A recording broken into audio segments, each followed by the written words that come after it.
And you will be reminded, you have 20 minutes, 10 minutes for questions. You will be reminded after 15 minutes that you have 5 minutes to go. Thank you. Over to you. Thank you very much, and good morning, colleagues, and thank you for joining us for this session. So this is basically a continuation of the dialogue from Prof. Ogude's keynote address at the opening of the conference on reimagining the link between basic and higher education. So in this installment, I'll be looking at the systems that we've developed to actually support our pre-university academy. So the colleagues that I've mentioned on this paper is myself. I'm the Education and Data Analytics Coordinator of the Mamelodi campus. Prof. Ogude, our Dean, and Mr. Mzimba Thato, who is the Data Analyst, and then Mr. Malahlela, who is our PUA, who's our Pre-University Academy Manager and also the custodian of the PUA systems. So the pre-university is quite broad. So for this presentation, I'll be mostly biased towards teaching and learning. So I'll spend much time on the key processes and the supporting functionalities of the system and also the design principles. But I'll also give a brief just on the rationale, the proposed further use of the system, and what we've learned in the process. So the pre-university academy, so it has been proposed to coordinate all the pre-university activities from the different faculties, and it actually narrows down to the department and even the small project that different modules do as part of the community engagement. So the PUA then basically coordinates all those to streamline our offering. It's currently housed in the Mamelodi campus because I think since about 2014 we've been giving academic enrichment in the Mamelodi community. But from next year we really are scaling up, and it will be offered also from the other campuses. We adopted a blending of approach like the rest of the university. Underground programs, and we're still continuing with that even now during COVID, and we are hoping that we can go back full on that. But of course, if we move back to level 5, then we'll be fully online. So it is we have a very human-centric approach, which is data-driven. So I'll speak more about that later. And also importantly, we currently in the process of institutionalizing the PUA systems, and I'll talk about the benefits of that and what we are hoping of that in the future. So this is our context. So as you would imagine, large portion of our stakeholders is the teaching and learning team, which are the tutors, the teachers, the coordinators, and the advisors, which are the ones that are responsible for quality assurance.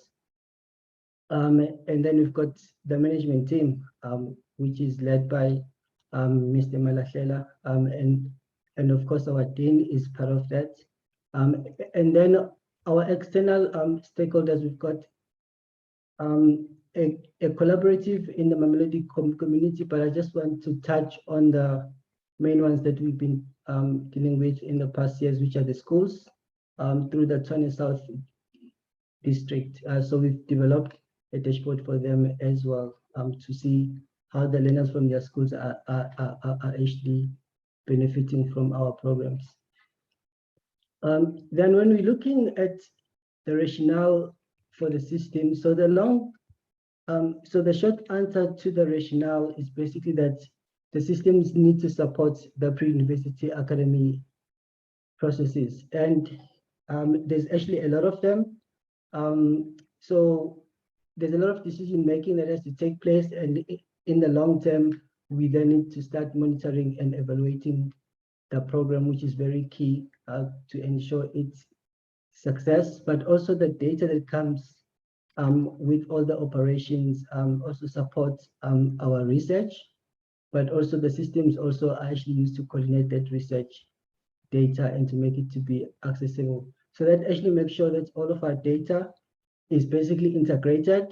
And I think you may be aware of how challenging it becomes when you've got your data in silos, and it's very difficult to put everything together to inform some of the decisions. And very important is the backward articulation that we are working on trying to link the data analytics strategies of the higher education with those of actually basic education. So in a nutshell, we actually want to see how the learners are actually progressing from the school into the tertiary environment, and be able to identify the key factors that contribute to their success. Then I'll just move to the design principles. So in this, I'm not going to be technical, so I'm just going to focus on the actual principles. So I think many of you would be familiar with design thinking. So this is a very useful approach because it actually strives on the contribution of actually stakeholders. So it's mostly about understanding what people are thinking, how they feel, and then how that actually translates to the problem at hand, and how you can together come up with the solutions, and then prototype, and then discuss what you're finding. And if something doesn't work, you're actually able to respond much quicker as compared to the traditional methods where you build a system for months and only realize later that this system actually will not work. So that is another key thing, that it actually thrives on the people that will be using it, but also you are able to make sure that you fail fast, and you're able to improve. And then for us, it actually resulted into probably hundreds of hours talking about the work that our colleagues do, and how the systems could do that. That will be in the form of meetings. And recently we've been running workshops with the different offices as well. So Thato and myself, we actually sit on the meetings listening on where the problems are and trying to figure out if are those system problems, or can the system actually help to be part of the solution on those. So it's actually this human-centric approach that we really rely on, mainly because we are in the social sciences, and most of the work that we do is about people. So we actually cannot automate some of those things, and also the reiteration and the discussion actually reduces the time that it takes for the system to mature. So we have cycles like the quarters or the terms, as they put it in schools, and then also the semester. So you're able to actually look at whether the systems are able to support all the systems from term to term or from semester to semester. But then all these kind of discussions, they actually foster ownership to the people that are actually using those systems. In terms of the frameworks, I'm not going to be too technical about this, but I just want to bring this into your attention that we use the COVID-5 framework, which also thrives on stakeholder engagement. And it's a framework that is basically used to better govern information and technology within an organization.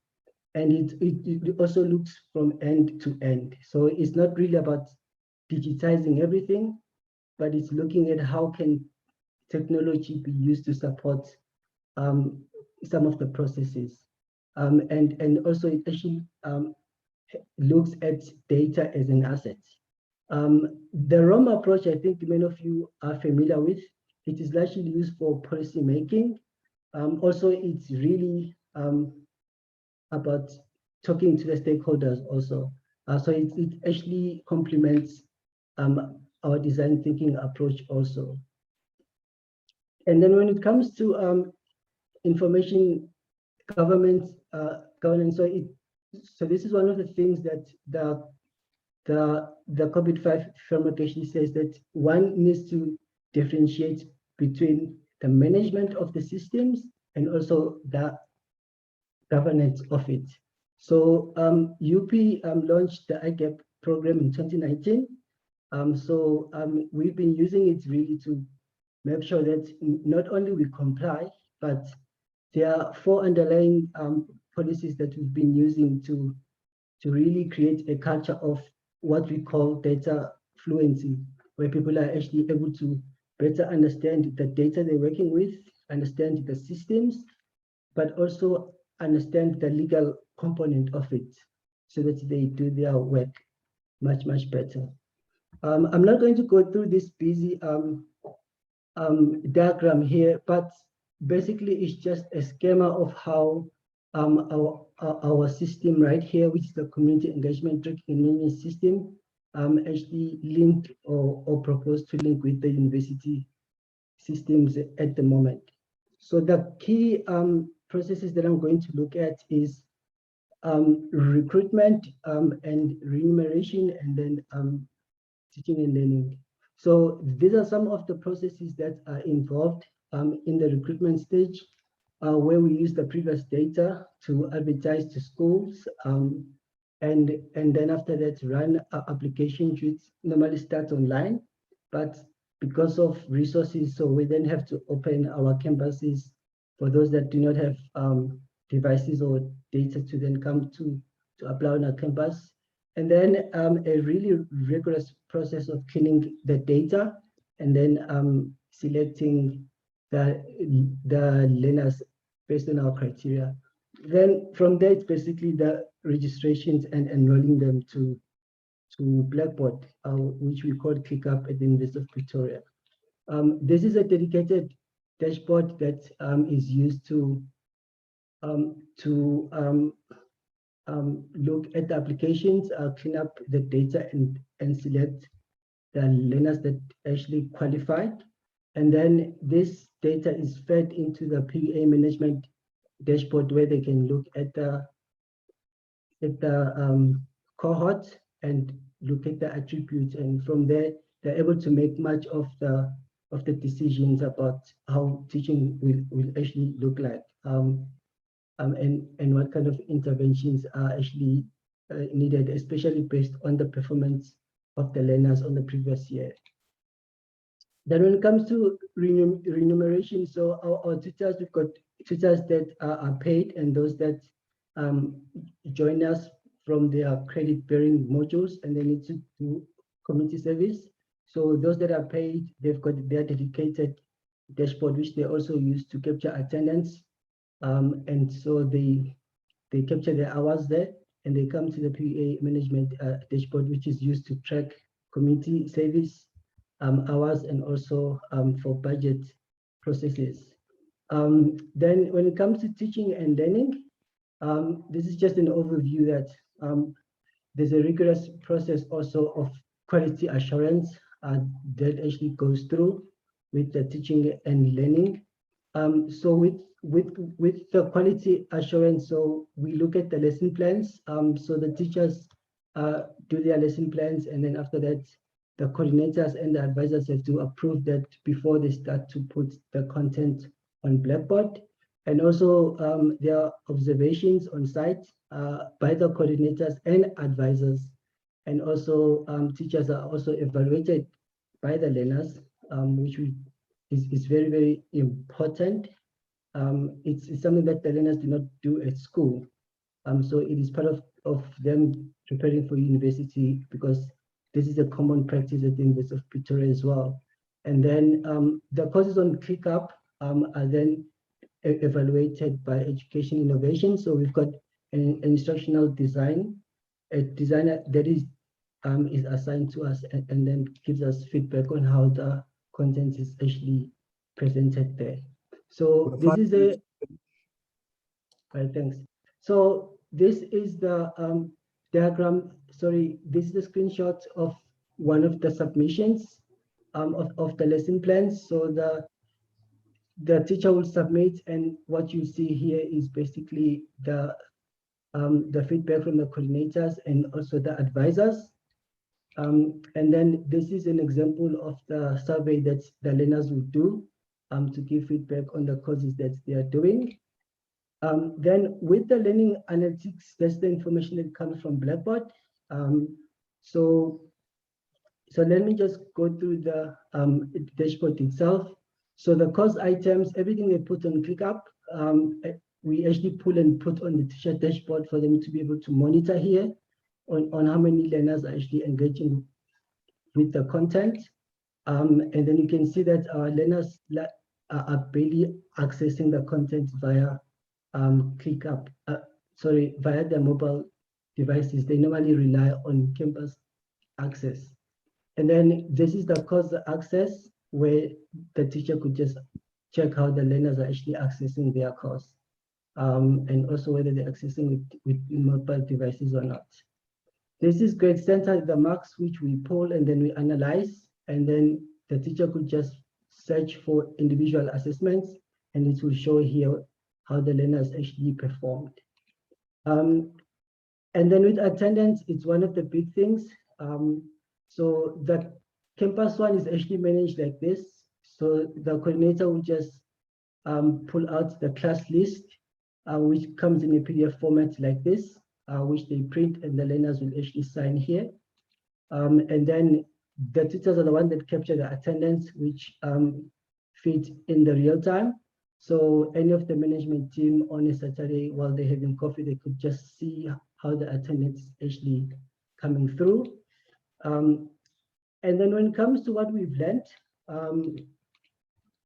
so the stakeholders, as I've mentioned, is the key thing. So it's very important to approach the right people right at the beginning, and to really listen more on what they really want when you look at the community that works with the system.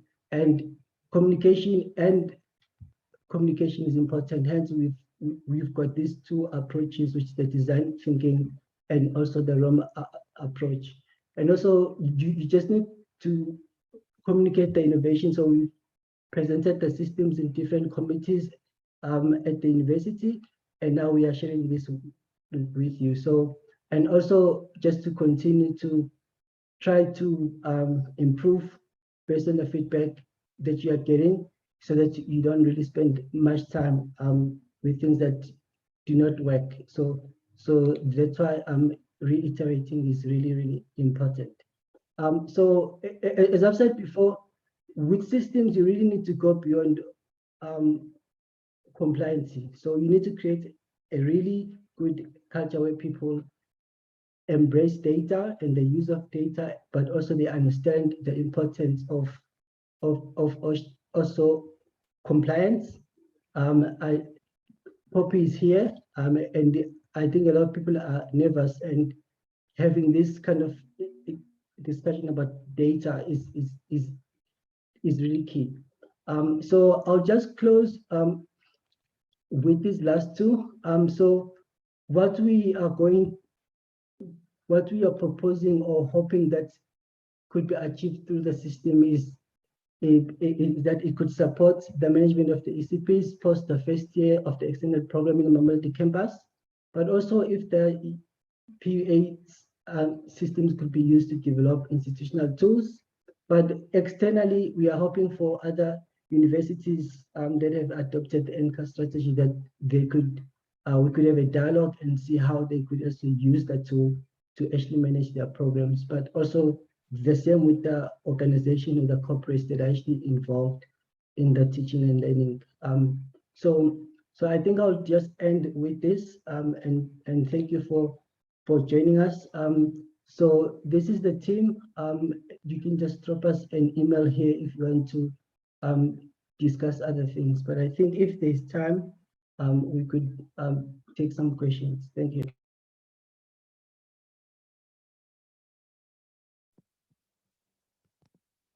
Thank you very much, Collin, Majozi. It was a very, very incisive and a very interesting presentation. So thank you very much for that, and the team. I've asked the participants to please place their questions or comments in the chat, or if they have any option of the Q&A, they're also welcome to do that. So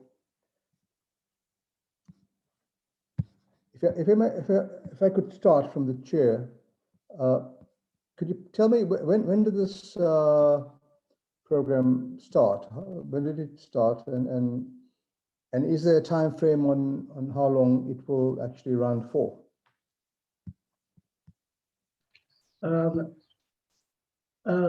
Mr. Malahlela, if you could jump in, I see that he's here, our project manager, our program manager. If he's able to talk. Good morning, colleagues. Can you hear me very well? Yes, yes. Good morning. Thank you. Yes, thank you for the question, and thanks, sponsor, for the presentation. The program has been running for this. It's going into its second. It's actually going into the end of its second year now. We started last year, and got somewhat disrupted by the advent and the outbreak of the COVID-19. And then we resumed classes at the beginning of this year, actually face-to-face classes at the beginning of this year, before which we were actually doing online classes. But the program is going to run for quite some time. It is at the moment targeting a small area called Mamelodi in Gauteng, and actually the outskirts of Tshwane. And we are planning to expand it even further than the borders of that small area into the rest of the province and also into the rest of the country. Thank you very much. Thank you. And could you share with us, since it's also fairly new, what are the most challenging issues, that you need to deal with in the implementation of this project?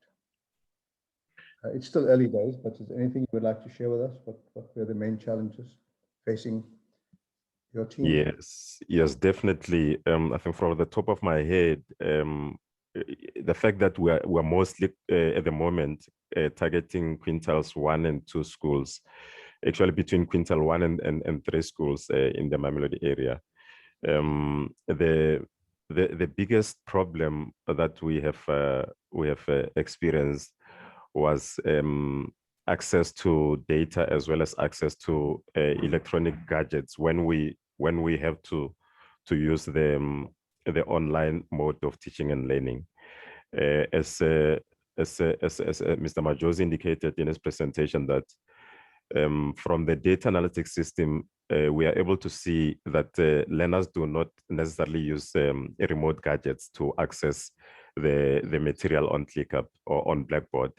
They actually rely more on the facility that or the computer laboratories that we have on campus.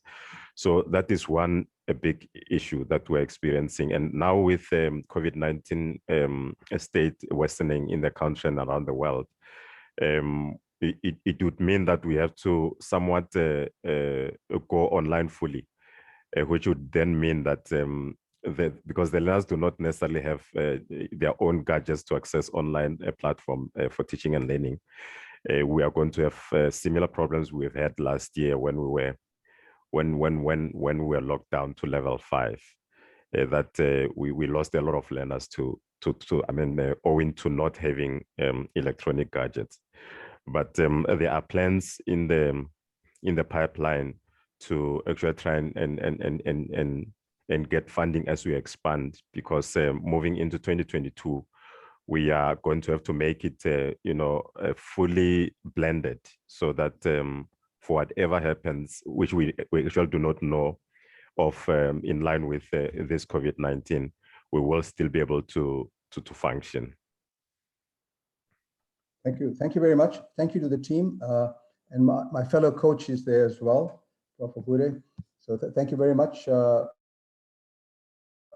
done, and keep up the good work. We're now going to move on to the next presentation. That is by Nicola, Branson, Samantha, Culligan, and Jacqueline, Mosomi. They're from the Southern Africa Labor and Development Research Unit, SALDRU. And the topic, the Siyapambili website, tracking post-school qualification attainment in South Africa. I'll just remind all participants to please post your questions and comments on the chat so that we can interact after the presentation, which is 20 minutes, and you will be reminded after 15 minutes that you've got 5 minutes to go. Over to you.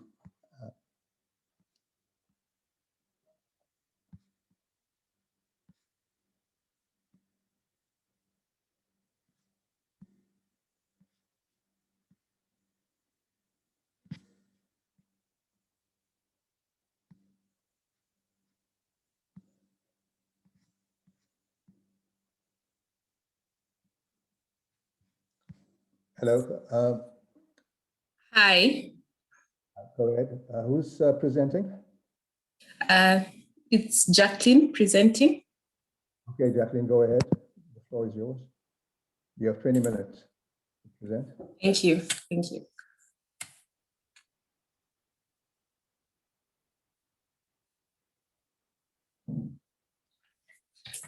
Good morning, everyone. My name is Jacqueline Mosomi. I'm a researcher at the Southern Africa Labor and Development Research Unit, which is based at UCT. So the work I am presenting today is joint work with Dr. Nicola Branson, Samantha Culligan, and Samantha Culligan. We are part of the post-school education and training project at SALDRU. And today I am going to introduce the Siyapambili website. I'm going to take you there briefly.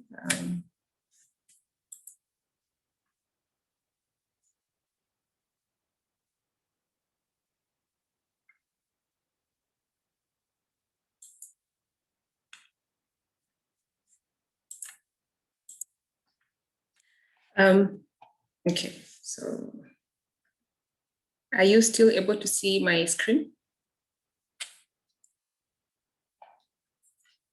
Yes, it's very clear. Go ahead. Okay, all right, thank you. So the website is a platform that tracks post-schooling qualification achievement in South Africa towards a goal target of 22%. Are you able to see the website? Yeah, we got the screen. Go ahead. We can see the screen. Okay. You shared it with us, and now it's gone. Can you share it again with us?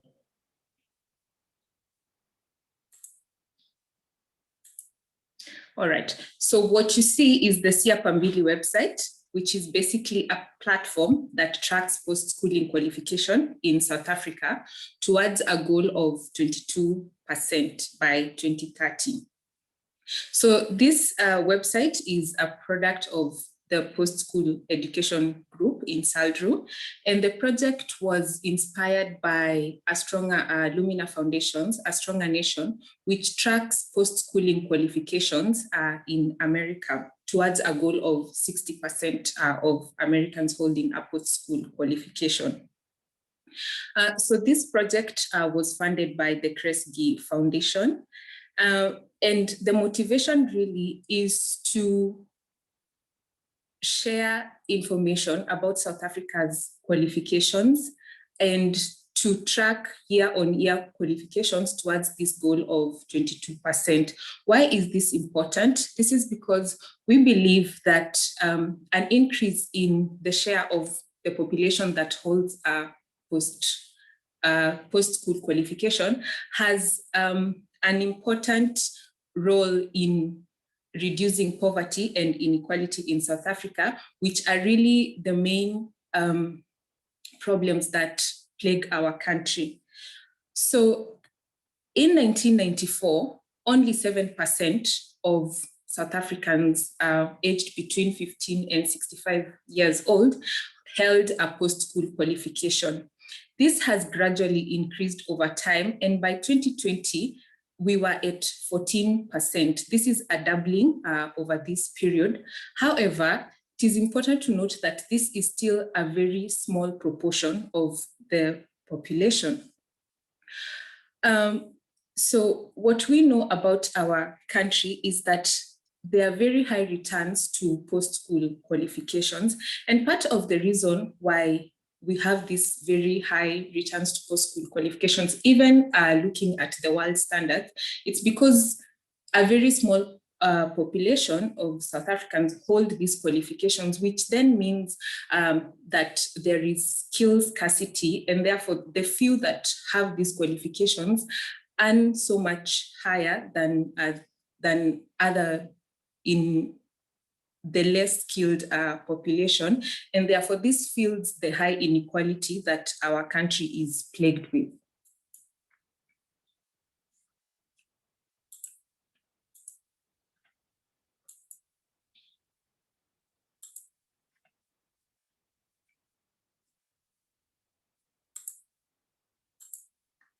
Sorry for the back and forth. So why is this important? Why are we tracking post-school qualifications? As I have mentioned, is that there are very high returns to post-school qualification, and an individual with a university qualification can earn as much as 3 times more than someone with just a matric qualification, or that is the complete high school. Also, the unemployment rate among post-secondary graduates is far lower than the national average. Also, recently, the early research from the impact of COVID-19 has shown us that people with post-school qualifications were the ones that were more shielded by the impacts of COVID-19 in terms of job loss and earning loss. What this means is that the relative returns to education, this differences in the returns to schooling, therefore means that sustains the inequality in South Africa. What do I mean by this? So if you start from the households, unequal backgrounds and resources lead to unequal access to quality schools, which then means that only the rich acquire skills and the poor don't. And therefore, this feeds into the labor market where skills remain scarce and the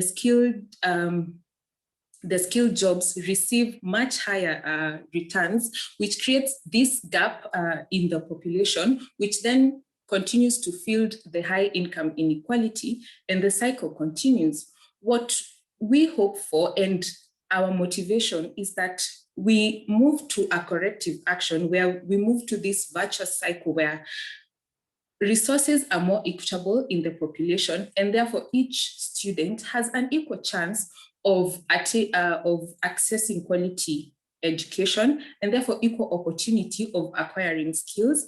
And this will raise the proportion of the population with high skills, and therefore the inequality between individuals in different jobs and in different skills qualifications will reduce, therefore reducing the high income inequality and reducing poverty. So therefore, we want to move from this vicious cycle to this virtuous cycle. And we believe that reducing income inequality in our country requires decreasing this between group post-schooling qualification attainment gaps and inequalities. What we know from our history is that social and economic inequalities in South Africa lead to different rates of school completion and varying opportunities in attaining post-schooling qualification. So our motivation really towards this target goal of 22% is that we believe that increasing the proportion of the population that has post-schooling qualification has the potential of reducing these inequalities in our country. So then how did we arrive at this target of 22%? So the NDP outlines many targets that should lead South Africa towards a more equitable society with less poverty. And some of the targets, as outlined by the president in his 2019 State of the Nation address, were that no South African should go hungry, that our economy should grow at a much faster rate compared to the population, that crime should reduce, and that at least 2 million more young people should attain employment by 2030. So then what we thought was that for our country to move towards these goals, post-schooling qualifications have the potential to contribute to each of these targets. However, we zoned in on the target that at least 2 million more youth should attain employment by 2030. And so what we did was align this goal with other NDP post-secondary education targets, such as increasing enrollment in public and private universities and also the TVET sector, increasing the composition of graduates to at least 25% of degrees being postgraduate degrees, and also improving the throughput and increasing the number of graduates and the composition of enrollment. So aligning these goals and the development, the NDP 2030 goals, we saw that for us to get there, we need to increase our post-school attainment to 22%. So where does our data come from? So from the graphs you see on the website, we create these graphs using post-apartheid labor market series. So these are household surveys collected by Statistics South Africa. So how our work differs with most of the presentations in this forum is that we are using population level data, which is basically household surveys where Statistics South Africa asks individuals, what is your highest level of education that you have successfully completed? So just to let the audience know that this is not administrative data or student level data. So some of the labels that are used by Statistics South Africa may differ from what the audience is used to and the labels used by the Department of Higher Education and Training.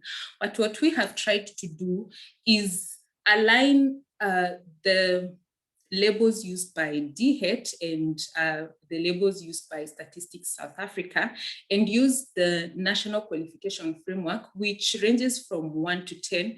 And since we are focusing on post-school qualifications, we are looking at NQF2 all the way to NQF10, which is basically educational qualifications outside the basic education system. And so we define qualifications in terms of any qualifications, which is basically any sort of qualification that an individual has acquired outside the basic system. And we have a subset of these qualifications that we term high-value qualifications, and we call them high-value qualifications because of the returns from the labor market, in that individuals who hold this type of qualifications have a much lower probability of unemployment, and on average, they earn higher than other qualifications. So the takeaway point from this graph before you is that it's really striking how few people we have in the population who hold a postgraduate qualification, a postgrad degree, for example. And a majority of the qualifications we have is diplomas with grade 12, which falls under NQF 6 and 7. So therefore, for us to deal with the challenges that we are faced with, we really need to increase this population that has post-schooling qualifications. And so I mentioned earlier that we have to factor in the inequalities in our subgroups because your social background and your economic background determines the type of earnings you make, the type of school you access, and basically your entire life is determined by your economic and social background. So returning back to the website and trying to look at these subgroup differences in higher post-schooling qualifications, when you get to the website, so our website is interactive and you can get any sort of information you require. So this graph here looks at post-school qualification by population group. So the takeaway point. You have 5 minutes to finish. Thank you. So the takeaway point from this graph is that given our historical background and the inequalities that have plagued us for a long time, is that there are differences in the share of the population that have attained post-schooling qualifications given the population group an individual is from. For example, 41% of whites aged between 15 and 65 years old have managed to attain 41% of them have post-schooling qualification, which is much higher than the national average of 13.8% or 14%, and even much higher than the proportion of colored and Black South Africans that have attained this post-schooling qualification. What this then means is that these inequalities transfer to the labor market, and these inequalities continue. If we looked at this by gender, we see that for both men and women, the share that holds a post-schooling qualification has been increasing over time. And what is interesting from this graph is that now women have surpassed men in terms of post-schooling attainment, with 15% of women having attained a post-schooling qualification compared to men who are at about 13%.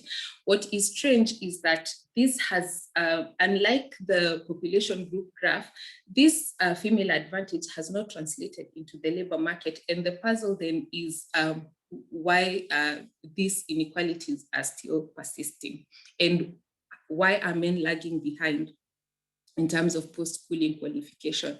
If we looked at provinces, for example, we see here that the economic giants, which is the Western Cape and the Gauteng, are leading in terms of the share of the population that holds a post-schooling qualification. Of course, there have been changes over time in terms of this. So going back to why this is important and why we need to track post-schooling qualification.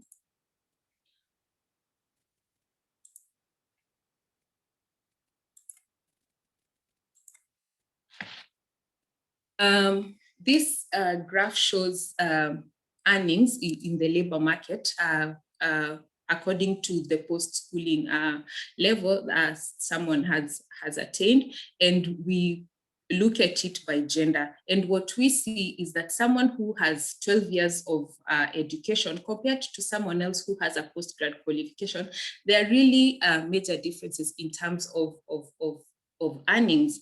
And also, as I mentioned earlier, that gender differences persist. If we look at 2020 and the impact of COVID-19, we see that already people who have less than post-schooling qualification already have a much lower probability of employment compared to people who have postgraduate, who have post-schooling qualifications. And in terms of the probability of employment, people who have a postgraduate degree, for example, were much less likely to lose their employment in 2020. However, we can see from this graph that gender differences in terms of attaining employment still persist. So who is the Siyaphumelela website designed for? So this website is a public platform, and it's available to everyone to view and use, and it provides quick access to accurate information about post-schooling education and training in South Africa. We are going to be updating this website regularly, and we welcome feedback and suggestions on what kind of information people would like to view when they get to our website, and what kind of information they would require for research, policy analysis. And we want this to be a collaborative venture for us to reach the NDP goal 2030 of reducing poverty and inequality in our country. So I'm going to stop there, and I welcome questions and suggestions. Thank you. Thank you, Jacqueline and your team. Thank you. I think it was very, very interesting presentation. And I think it's information that I think many people would find very, very useful. And I think well done to the women for taking over in terms of qualifications over men. Obviously, we need to look at making sure that the remuneration is in line with their qualifications. So well done. Are there any questions? I'm just going to go to the chat and have a look. Samantha has given us your website. Thank you for that. And a comment from Dorothea Hendricks. Thank you. This is very interesting. Such a critical resource. Appreciations, Jacqueline. Megan B, thank you, Jacqueline. Very interesting and important work. So I can just encourage the participants, even after this presentation, you can post your comments, and I'll ask the presenters to please check the chat and respond to the comments or questions. I have a question, Jacqueline. I know you motivated the 22% on the basis of the National Development Goals. But did I hear correctly? You said that in the US, the qualification attainment is 60%. Is that correct? Is that the current? They are moving towards a target of 60% by 2025. And what is the current number? Do you know what the number is currently?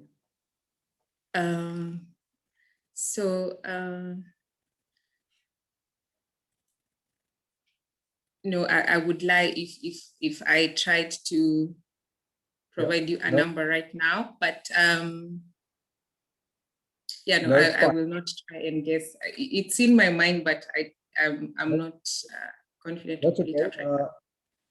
I know we're coming off a very low base in South Africa, but your colleagues and your unit, what is your thoughts on the 22%? Is it too conservative, or do you think that it is an appropriate number for South Africa?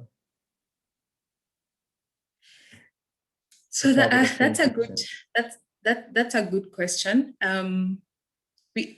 As you indicated earlier, that we are coming from a very low base, and even compared to international attainment, I think I'm going to try and pull a comparison from, if you will be patient with me and compare. Okay, I can also talk while you're looking for your resource. Okay. So when we were developing this goal, we felt that it was a very ambitious goal, just given the time frame to try and reach, given the sort of level of capacity that we have in terms of our higher education system. It's a very ambitious goal. And I suppose one of the things to bear in mind is that these are qualifications across the system. So it includes both the university sector and the TVET sector. And as you would have seen from the figure in that Jackie showed, there's very low attainment of qualifications that would be coming out of the TVET sector. So that's the sort of dilemma that we have in South Africa is that the higher education space is fairly well, the seats in higher education are quite strongly filled. Many of our youth coming out of school aren't necessarily getting the types of matrics or even leaving school in grade 11 before completing the matric. So they could, in principle, go on to the TVET sector, but that's not really happening very strongly at the moment. So the goal of 22% is quite ambitious, and it does also require us thinking sort of across the system and aligning matriculants or school youth leaving school and the sort of level of attainment that they've reached at that point with what we have outside in our post-schooling system. So that would obviously mean addressing many of the concerns that are, that have been raised about the TVET sector. Yeah. Thanks, Jackie. Thank you for that. Yeah. So thank you, Nicola, for that. And yes, so this is the information I was looking for in terms of where South Africa falls, even comparing to other OECD countries. And we see that our goal is ambitious given where we fall comparing to other countries. Thank you. Okay. Are there any more comments from anybody? Just a quick one, team. Have you all revised your targets in the onslaught of the pandemic, the COVID pandemic? Are there any thoughts on that? Or are we still looking at achieving the 22%, even though it's ambitious?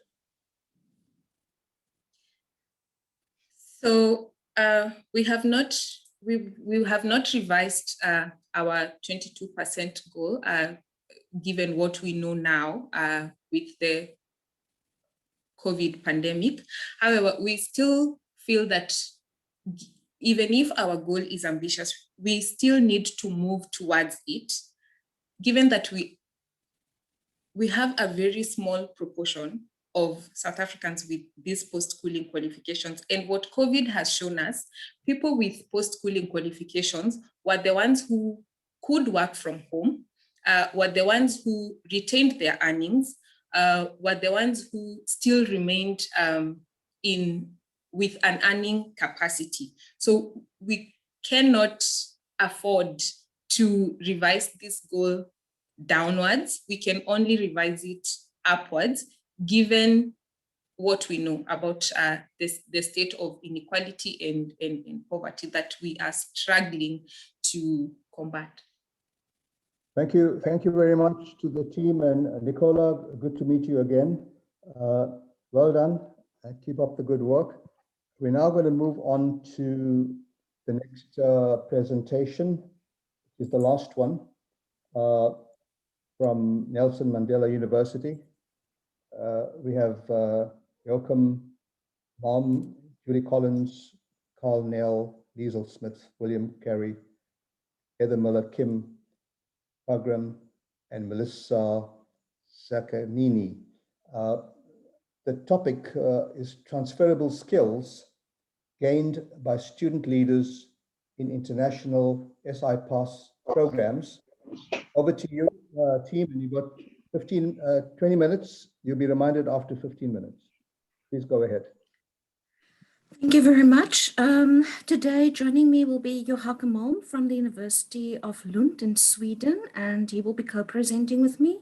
I am Liesl Smith from the Supplemental Instruction Program at Nelson Mandela University.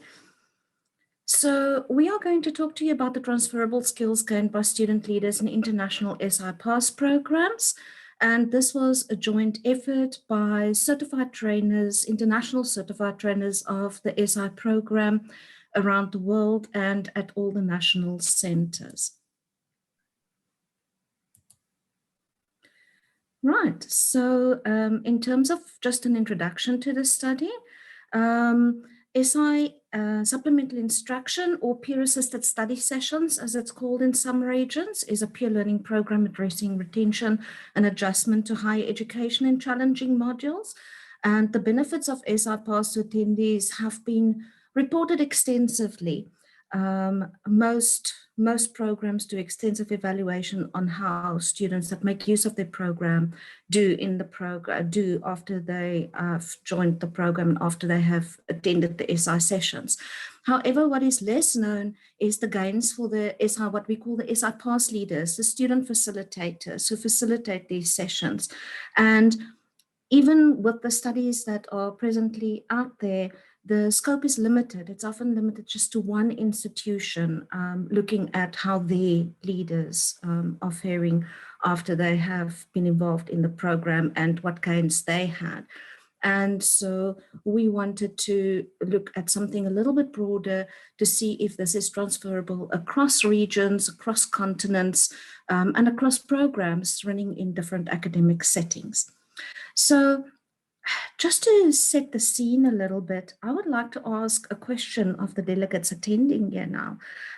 If you can please respond in the chat. Do you personally know or know of a graduate who is struggling to secure employment?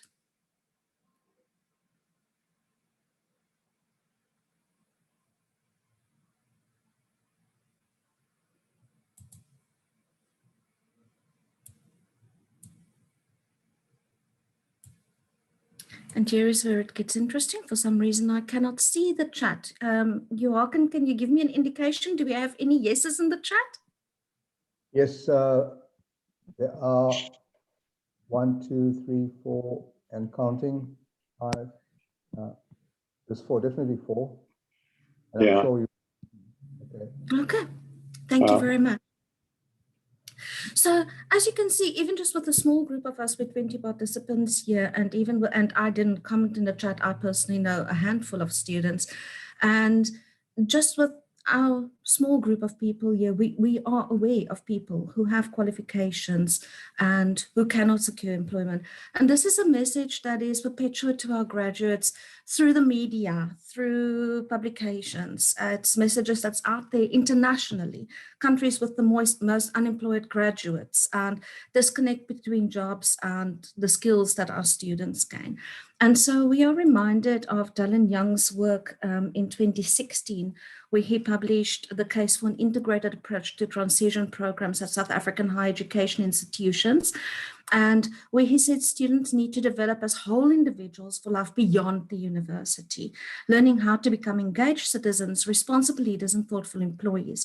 This suggests that any discussion of student success must include issues related to the co-curriculum where many of these skills are developed.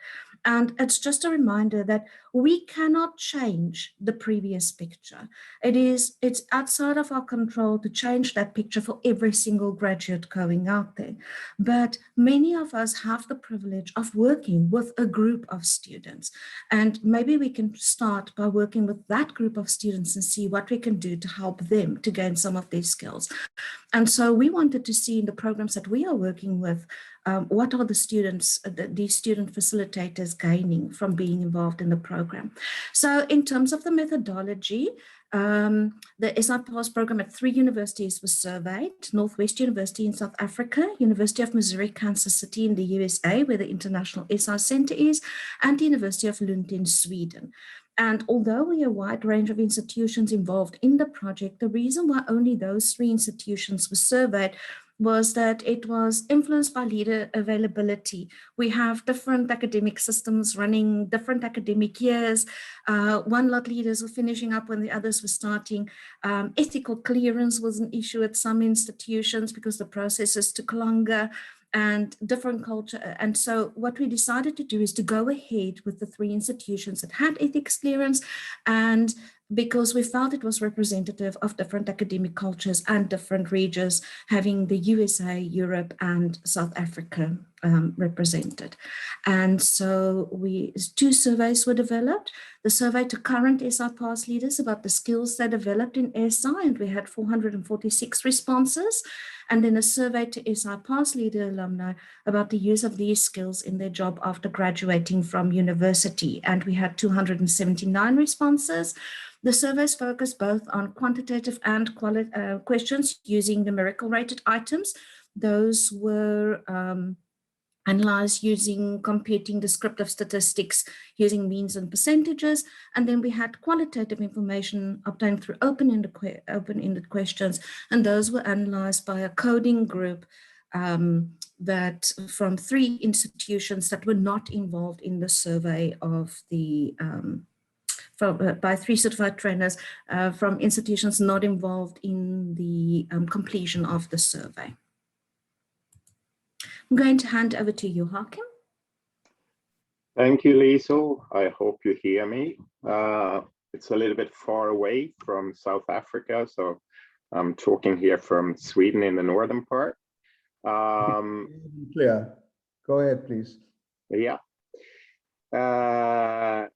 What you see on this next slide is results from active SI Pass leaders. So it's the first survey. And the main part of this survey to active SI Pass leaders consists of closed questions where you agreed or disagreed that you improved on a certain skill by being an SI Pass leader. As seen on the slide, a clear majority of the leaders improved upon various skills within the categories communication, personal skills, group management skills. And the interesting part is also that it didn't differ much between the universities in South Africa, in the United States, and in Sweden. So the picture was fairly much the same. And this indicates that independent of region and higher education institute, an SI Pass leader improves upon several important and also transferable skills in their service as SI Pass leaders. Can you change slides, please, Liesl? So this slide shows the results from 2 open-ended questions. The results on the left-hand side shows the skills most improved upon by being a leader. And the results on the right-hand side shows the skills most used in the graduated leader's occupation. And you can see that there is a big overlap between the 2 different tables or sides or columns. And this indicates that the gained experience of being an SI Pass leader are very valuable in working life. Next slide, please. So this is also a good picture if you are an SI Pass leader alumni, graduated SI Pass leader looking for jobs. Almost 75% or about 75% of the former leaders believe that their SI Pass leader experience had a positive influence of them getting hired after graduation. And since SI Pass is not a well-known concept for people that are employers, this means also, this indicates that a lot of those that are SI Pass leaders have it in their CV, and apparently it gets up in interviews for the jobs, and it's seen as something that is really, really positive by future employers. Next slide, please.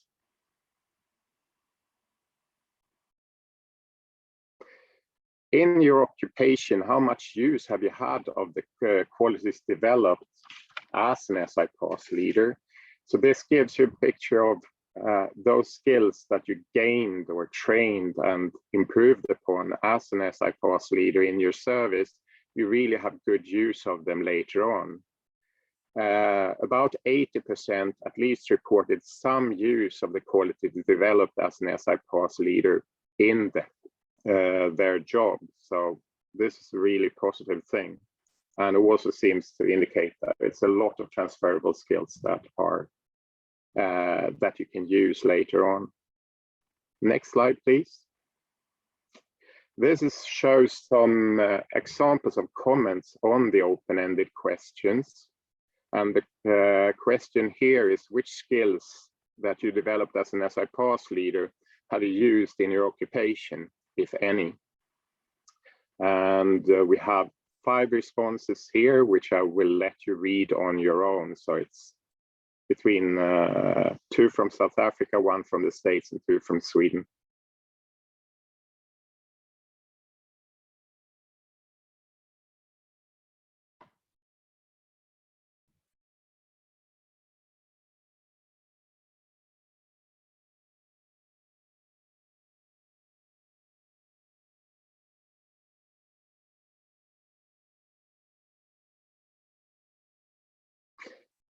Thank you, Liesl. And in the end, conclusions. Students working as SI Pass leaders report an improvement in various communication skills, personal skills, and group management skills through their service. Many of these skills are also important skills in working life, as reported by the alumni, the SI Pass leader alumni. The experience of being an SI Pass leader had a positive impact in getting hired for many of the former leaders. And furthermore, 80% of the SI Pass leader alumni report at least some use of the qualities developed as an SI Pass leader. It seems like we were really quick here, because now we come to the end. We tried to get a lot of time for questions, so fire away.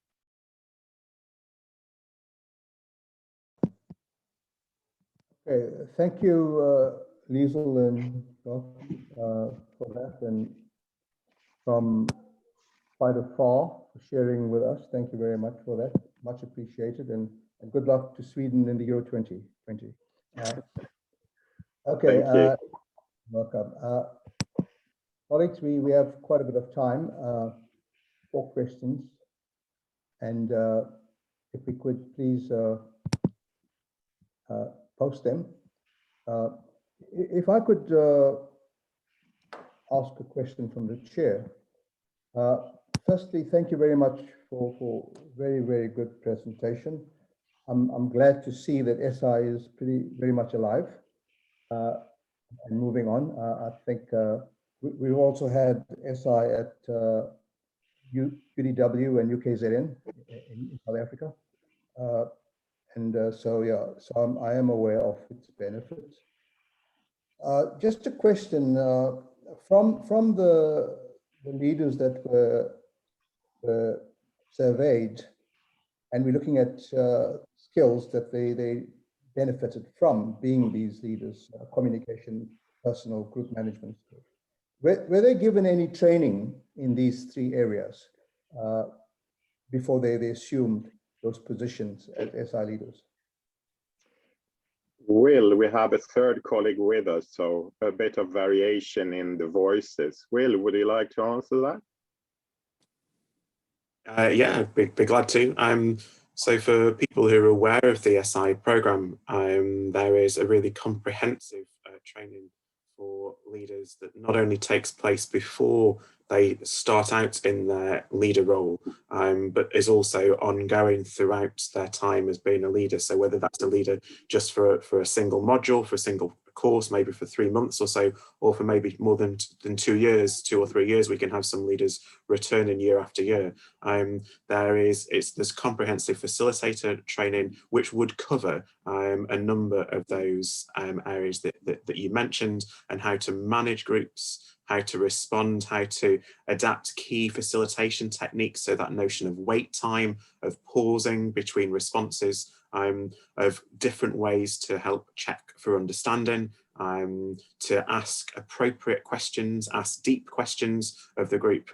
So those skills would run through, and often what would happen in the training programs in terms of the ongoing professional development of those leaders is that the supervisors who are responsible for the program would be running additional sessions to help the leaders think about how those skills are being applied in their day-to-day leader setting.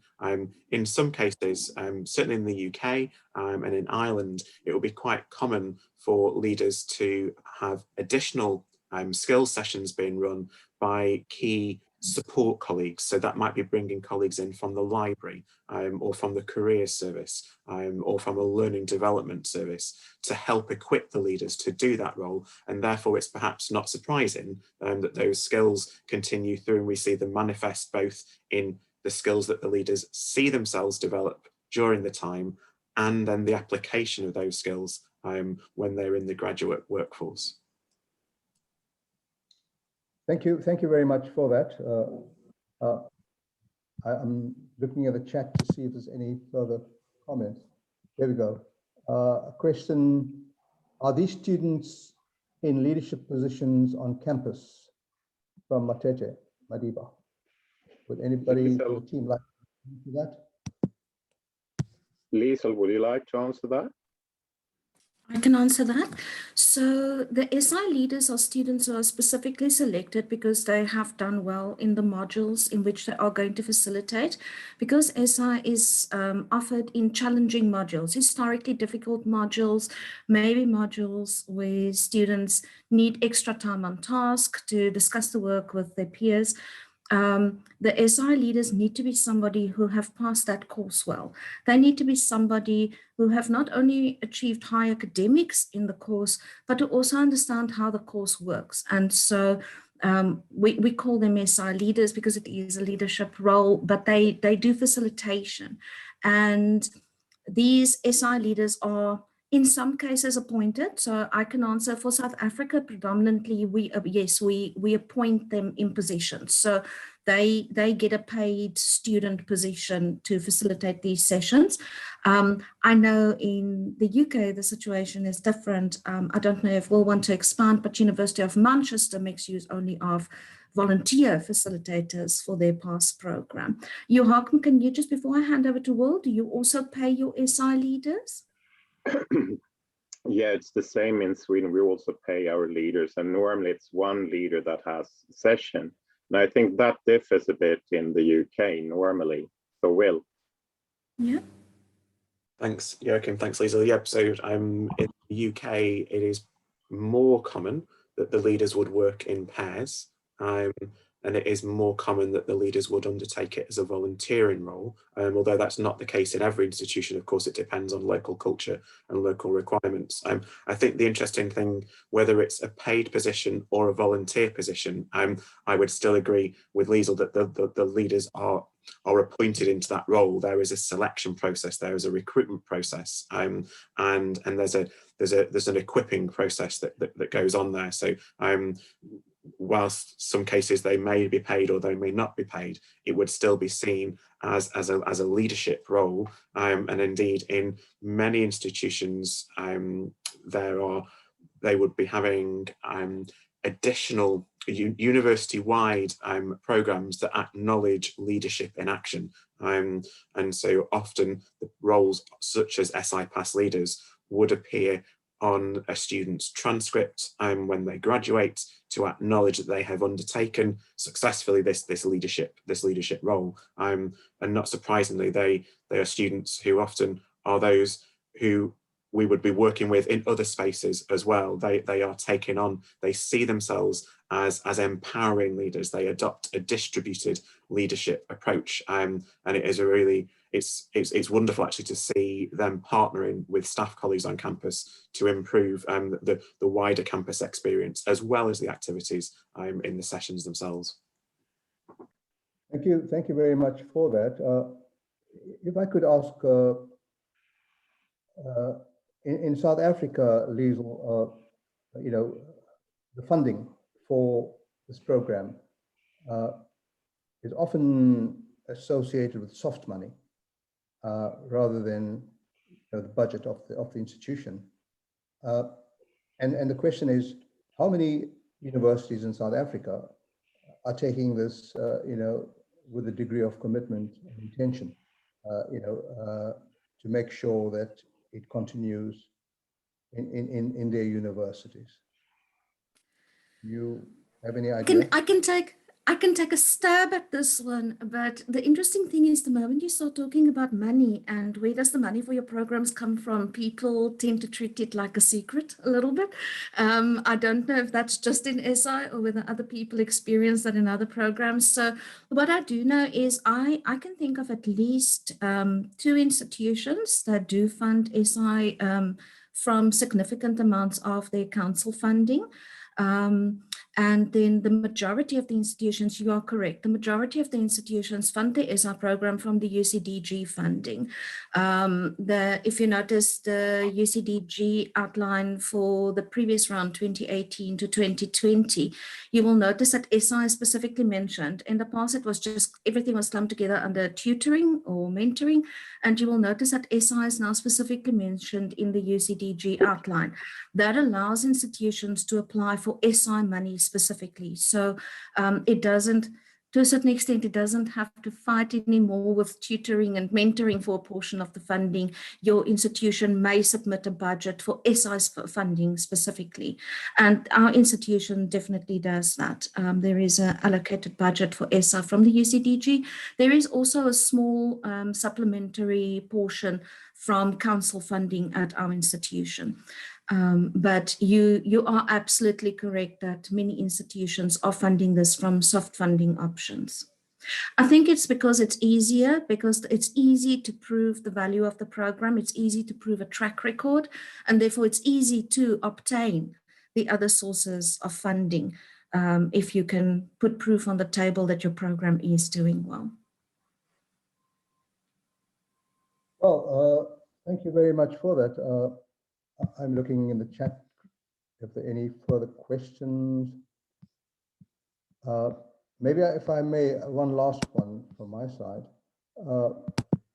Are there any innovations in the SI programs that's being offered in different parts of the world?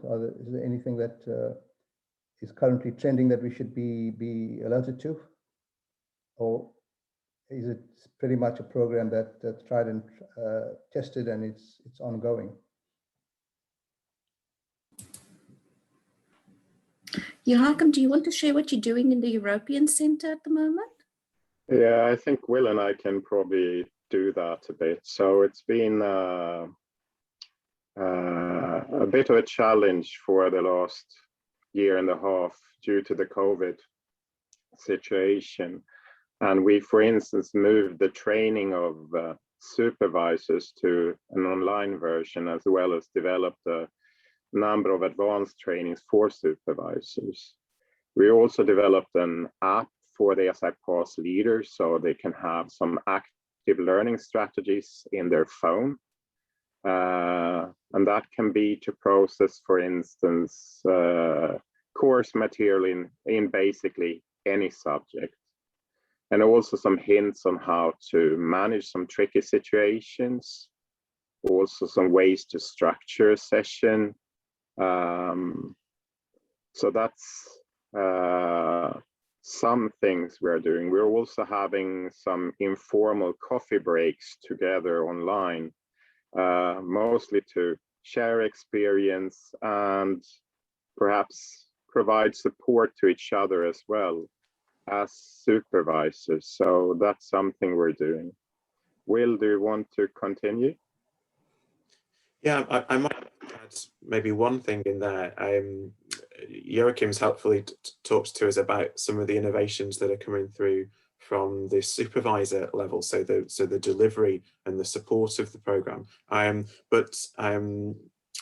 it's interesting when we talk about innovations and what's new, because one of the fantastic things about working as part of an international network is that something that I might think is new, some of my colleagues have been doing for years, and you start to be able to draw in that experience for it. But one of the things that I think might be traditionally experienced with SI is that it's primarily focused on freshman students, on first year students, but actually what we found in the UK and Ireland is that there was an acknowledgement both from the leaders but also from those students who are receiving SI that hold on, this is quite useful in general, and why haven't we got SI in higher years, in second year, in third year? Now, of course, there was needed for some adaptations, but we saw a growth in SI programs in second year modules, second year's activity. And then we saw, and that was very much a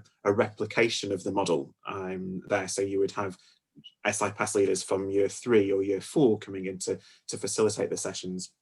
But then we saw an evolution, I guess, as well, in that students who were in final year said, I'd really quite like, I like this idea of working together in a structured way. I like the fact that someone asks me a really good question and that I have to think and start to problem solve together.